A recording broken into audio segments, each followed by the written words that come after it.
Most people think that trading and investing is the same thing. And I'm here to break it down to you and let you know the difference between the two, right? I want to start off talking about a trader, right? A trader doesn't care what a company does. He's more focused on what the price does. A trader uses tools, right? Indicators like RSI, the MACD, VWAP, moving averages, chart patterns, right? That give him an edge, right? For the short term, right? A trader uses probability setups, position sizing to help him with his risk reward, and they use hard stops. Hard stop basically being, for example, I'm gonna buy X stock at $1. My hard stop to sell will be at 95 cents. My goal is to sell at $1.25. So those type of things is what a trader does. A trader doesn't look into the company. The trader cares more about speed, execution. He studied psychology, the trader psychology. He's disciplined, right? And the most important thing is this time frame. A trader's looking to be in a position for a few minutes to maybe if he's swing trading for a few weeks. A trader's never in a position for a few months, years. At that point, he's just hoping for the stock to go back up.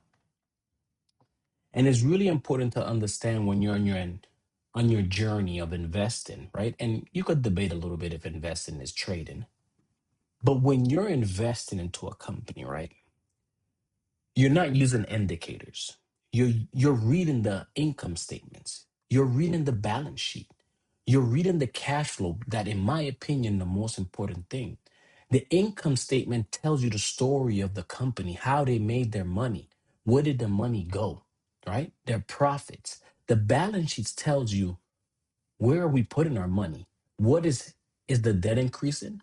How much cash do we have on hand? Where is the cash? What is the equity? What is the return on assets? What is the return on cash? You get all that from your balance sheets while using valuation ratios. How do you value a company? An investor cares more about what value does he get for the price he is buying. A, an investor, he's trying to understand, and this is really where it comes to, really when it comes to it is how do I, how do we value a company? He's using valuation ratios. He's using a discounted cash flow. And we'll talk about what a discounted cash flow is in other videos. He's trying to understand the business mode. He's trying to understand the management quality, the capital allocation. He's trying to understand the growth projections, right? Because of course you don't want to invest in a company when you look at the projections, it's decreasing. You want to invest in a company that the companies continue to grow.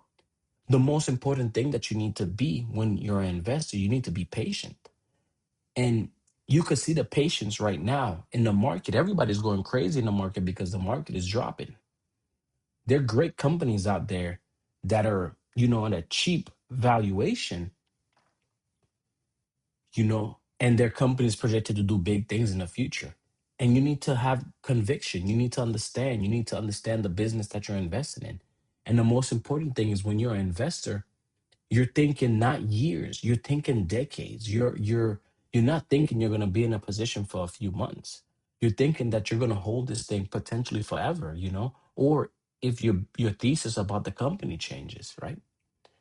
It is so much easier to become a trader than become an investor. And I'll tell you why it's easier to become a trader. When you become a trader, you're not going through hundreds of, financial statements.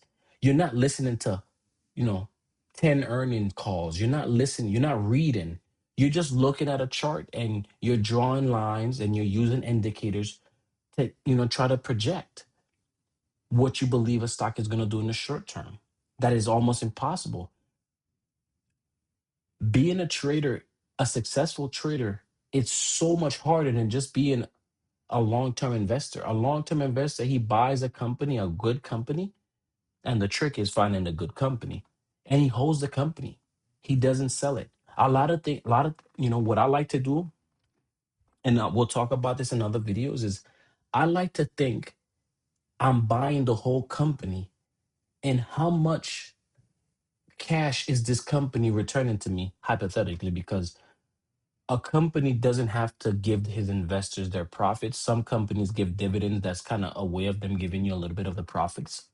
But some companies, well, sorry, most companies do not give you the profit from the business. They reinvest the profits of the business to continue the progression of the business. But I like to think when I'm buying a company, I am buying the whole company. Even if I'm only buying one share of Amazon, one share of Costco, I like to think, how much cash is this company giving me?